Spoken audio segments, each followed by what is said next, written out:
To ensure we can keep producing great free content, please leave a comment below or leave a question that we can help you with. Then like and subscribe for all the latest updates. Thanks for taking the time to watch this video. So let's go on to preserving settings, and what does this actually do? When you've taken a photo with your camera, say a panoramic or something in portrait mode, and you know you want to take several more. So when you've taken the first photo and then you close the camera and then check it in the album and then go back into the camera again, it defaults to photo. You then have to swipe back to panoramic or portraits.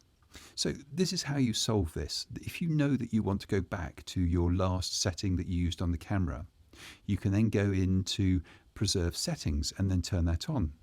So to do this, simply go to settings, camera, preserve settings, and then on camera mode, turn this on. Depending on which iPhone model you have, you may also underneath camera mode have filter in some of the older phones. You can then turn that filter on and that will preserve the last filter that you used. In some of the newer phones, you may have creative controls and live photo. So you can actually turn creative controls on and that will actually preserve the last settings. So it's a great way to actually go backwards and forwards between your camera and your albums, but still have the last preserve setting.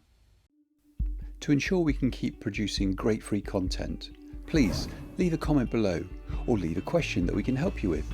Then like and subscribe for all the latest updates. Thanks for taking the time to watch this video.